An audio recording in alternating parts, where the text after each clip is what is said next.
Hello and welcome back to another lecture on the NPTEL course on advanced plasticity of solid continuum.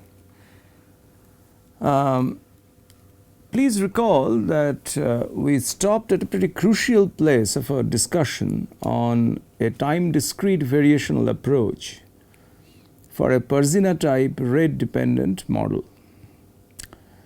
So this time discretization starts with a local update. That was step 1. If I go back one slide, then we will see that there is in this step 1 which basically is a preparation for the local update. You assume sub sigma trial according to the elastic, assuming that over the time step between Tn and Tn plus 1 the response is purely elastic. Okay, so epsilon n plus 1, the current value of the strain should be available from some last iteration, or if it is this start of the iterations, then it should be taken the same as the last epsilon, which is epsilon n, last updated solution at Tn. Okay, and then the local update that I was talking about in step 2, which basically is about the update of the internal variable, typically the strain rate, okay, the plastic strain increment. And for that we always minimize the functional which is script j equals psi dot plus phi. This is our the basic functional that we always minimize, right? And then once the update for alpha, that is the internal variable, is available at that iteration, you find the stress sigma by differentiating psi with respect to epsilon. That is step 3, as you can see here. And then finally, so now our objective is to go to the global optimization problem over the structure level. That means by integrating the entire functional, call pi to be equal to that integral form over omega of script j, okay, d omega, right. So that's what we need to minimize now, all right, but it is over a time increment. So typically we do not call this as pi, this is over a time increment, so we call this as delta pi to indicate that there is a time increment here, okay. In any case, so our functional remains essentially the same, I mean be it in an integral form or without that. So this is the global part of the optimization, in which our objective is to find the consistent material tangent.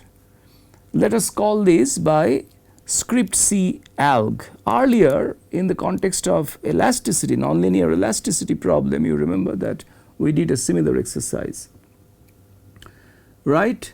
This is found by differentiating the sigma at the latest times instant with respect to epsilon, that is the strain at the same time instant, that is d sigma n plus 1 divided by d epsilon n plus 1. Right. So in a discrete form we write the objective script j, instead of psi dot plus phi we write it as psi at Tn plus 1 minus psi at Tn, but that does not come in because its derivative with respect to alpha n plus with respect to the variables at n plus 1 will be 0, right. So only this term is important, plus delta t times phi of alpha dot, which is written in terms of the time difference, the finite difference formula, okay. So the next job is essentially to further, so basically please note that we multiply phi by delta t. Phi is the dissipation, right. So the rate of dissipation essentially. So basically the units have to be also consistent. So either you multiply phi by delta t or divide psi by delta t, the same units you get, all right. Now let us denote by small r the vector valued residual, okay, that is the gradient of script j with respect to alpha n plus 1. Remember that our objective is to find the material tangent information, okay. That is what we are doing. So, this taking the derivative like this is part of that operation, as you will see shortly.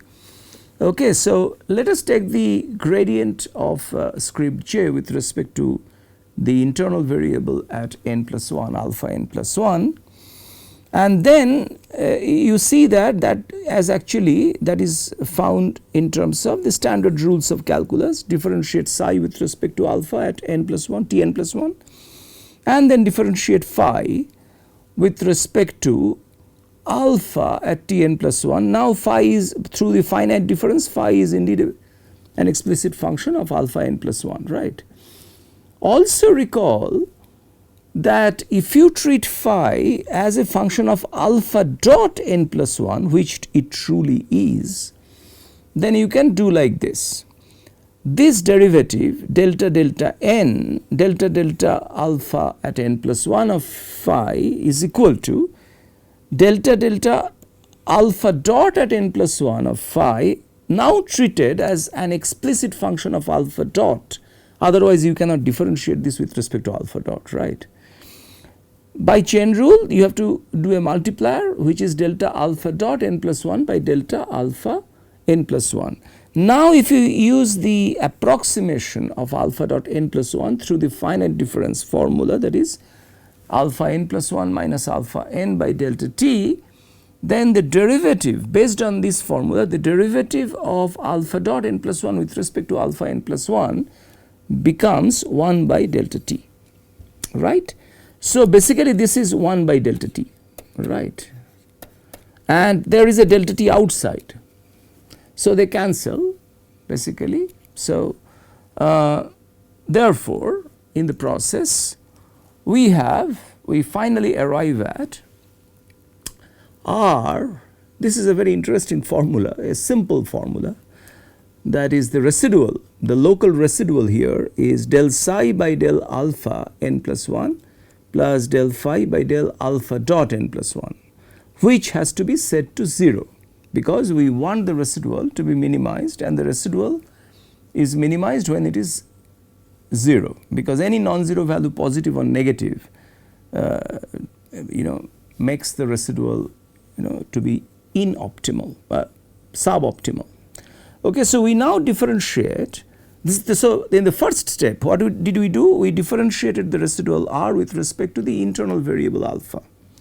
Okay, now because R is sufficiently smooth, or let us assume that it is so, we now differentiate R, which is basically differentiate the relationship itself, R equal to 0. Recall that R is a function of the strain and the internal variable with respect to the strain itself, okay, and then set it to 0 again, which is clear from this relation.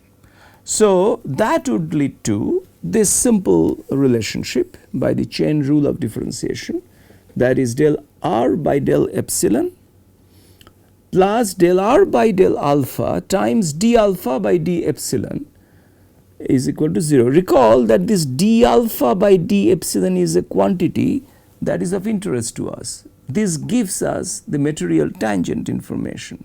You see that C algorithmic is basically the total derivative of sigma, the stress, with respect to the strain.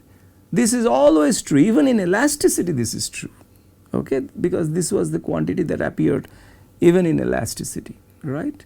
But you will see in the context of plasticity how to calculate this quantity now and how it changes from elasticity, nonlinear elasticity. Therefore, from this formula we see this d alpha by d epsilon becomes this dr by delta r by delta alpha inverse times delta r by delta epsilon, okay. So with a minus sign outside. Now let us denote the consistent tangent, material tangent, by script CALG, ALG standing for algorithm. This was the quantity which we called by the matrix C as a function of capital U, you remember, in the context of nonlinear elasticity problem. All right. So, remember this formula, d alpha by d epsilon equals this right hand side here. Now, let us now use that fact, right. See, this is what actually I was trying to tell you, probably I told a little bit early. So, earlier also in nonlinear elasticity also we use the same formula, d sigma by d alpha, right. Here also it is the same, C algorithm is d sigma by d epsilon, not alpha, I am sorry, epsilon, okay. So, d sigma by d epsilon now is del sigma by del epsilon plus this extra term by the chain rule, del sigma by del alpha d alpha by d epsilon. Now, you see that this d alpha by d epsilon already we have got in terms of this right hand side here, okay.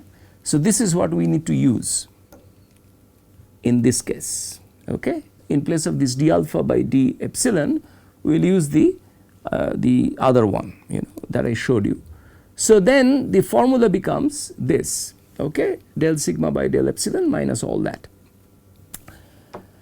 Now, the basic Coleman-Knoll still holds here, you know, if you write the dissipation, the second law and the combined dissipation inequality combining the first two laws of thermodynamics and then apply Coleman-Knoll, you still get this relationship from the closure, okay, that is sigma equal to del psi by del epsilon, okay. And that from there you can note that if you again differentiate sigma with respect to epsilon, then you get this Hessian del square, because that derivative comes here, del sigma by del epsilon comes here, that is what, this is my C algorithm, right, that is what we are trying to find. So, first del sigma by del epsilon, which again differentiated, so sigma from del sigma equals del psi by del epsilon, we see that del sigma by del epsilon is del square psi by del epsilon. So, this is the Hessian with respect to epsilon, the strain itself. This is the Hessian that we have used in plasticity. The plasticity, in elasticity. In elasticity, the Hessian inverse times, you know, the residual came in the update, you remember. So, this Hessian has come here also, but there are other terms, okay, because of this dependence of psi, the strain energy, on the internal variable alpha.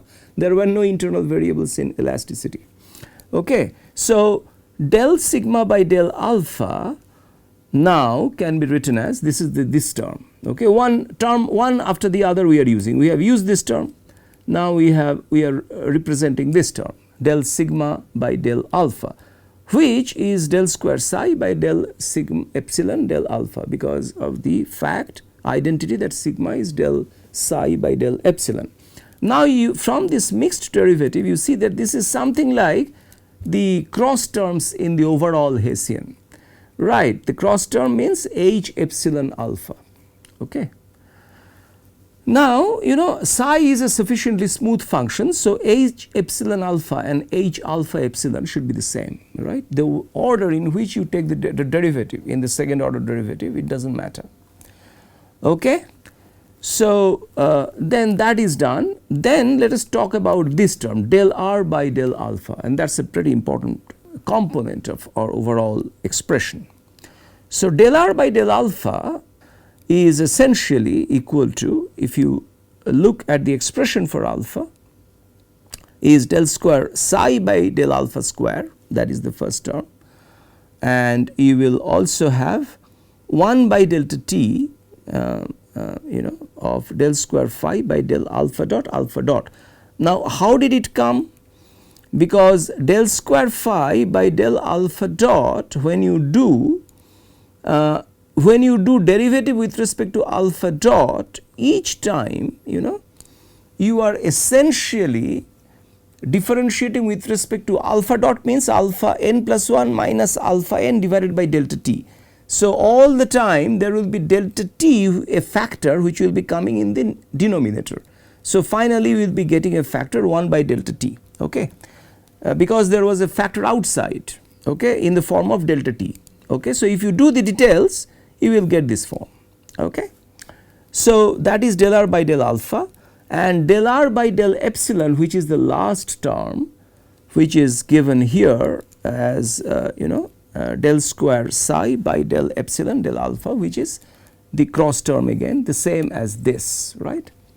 So, if you put all these things together in a complete more elegant form of this formula, which seems to be somewhat now congested with lots of notations,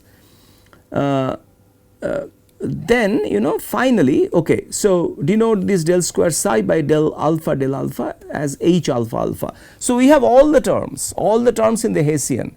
If you think of epsilon and alpha to be the kinematic variables which are driving plasticity, then the total Hessian will be the second order derivative of psi with respect to both alpha and epsilon, right. So, these are the diagonal terms. H alpha alpha is one of the diagonal terms, H epsilon epsilon is one of the diagonal terms, and H epsilon alpha is the cross diagonal term. So, putting this together in the last formula that we get and using these these expressions, these are just details which you can easily cross check. We finally get the expression for C algorithm as follows. We have this part H epsilon epsilon. You remember that in elasticity, nonlinear elasticity, this was the only term we had because there was no alpha. Due to the presence of the internal variables, we have this extra term now with a minus sign residing in between. Okay. Let us take a look at this extra term, which is outside you have the factor. On both left and right you have H epsilon alpha, the cross term, the cross Hessian. Inside you have the diagonal Hessian H alpha alpha plus another Hessian like quantity, but it is not of psi but of phi, which is basically the dissipation potential, its derivative with respect to alpha dot, second order derivative, right, and its whole inverse you have to take. Okay. So, we need to evaluate all these derivatives either numerically or ideally from the exact expression for psi that you will be having and phi that you will be having. It is easier. Okay. So, you need to evaluate these derivatives and finally do this. So, H epsilon epsilon is the elastic stiffness, correct, which is getting degraded by this term with a minus sign here. This degradation, or if we call it softening or loss of stiffness, happens because of the plastic flow. That is precisely the reason why the plastic flow cannot really keep up with the kind of resisting the external deformation the way that elasticity does, right, because plasticity does not resist that much of force. The slope in the hardening regime is much lower than the slope in the elasticity regime in the stress strain curve. So, this is the reason why this happens. Okay. So, another very interesting thing here is the presence of this term 1 by delta t here associated with the second derivative of the dissipation potential, right. Let us take a good look at this term. I hope that I have a slide for this. Okay. Yeah. So, let us take a good look at this term, what this term does and what it does not do. Okay. So, think of this term delta t to be very small. Now, delta t is not entirely your choice, delta t is the time step. You take the time step delta t appropriately depending on the problem. Let us say that the problem is such that, the delta t has to be taken very small. What class of problems is that? When the loading is at a very high speed. Okay. If the loading is at a very high speed, high strain rate phenomena, then if you take delta t large, then you will be missing a lot of information in between, because by the time that delta t being large, that time has passed, the forcing might have changed a lot and the corresponding response might have also changed a lot. So, delta t has to be taken small, it is not your choice, it has to be done. When delta t goes to 0, nearly 0, that is extremely high speed loading, right, then what happens? Take a look at this term. This term becomes extremely high. So, the total term within this bracket for which I have to take an inverse, that becomes very high. So, inverse of a very large term is essentially 0, right. So, therefore, the entire thing vanishes, the entire correction due to plasticity vanishes. What this says is that if the loading rate is extremely large, then you do not actually get plasticity, it becomes almost elastic. The system response is as good as elastic, right. So, therefore, we can say that this factor 1 by delta t that appears as part of this derivative with respect of the dissipation potential with respect to alpha dot, that gives a characteristic, characteristic time scale, the inverse of the time scale for the Perzina model itself, right. Let us take the other extreme, that is delta t tending to infinity. What happens then? So, if delta t tends to infinity, think of the problem, right. Delta t, infinity taking delta t very large does not affect the solution much.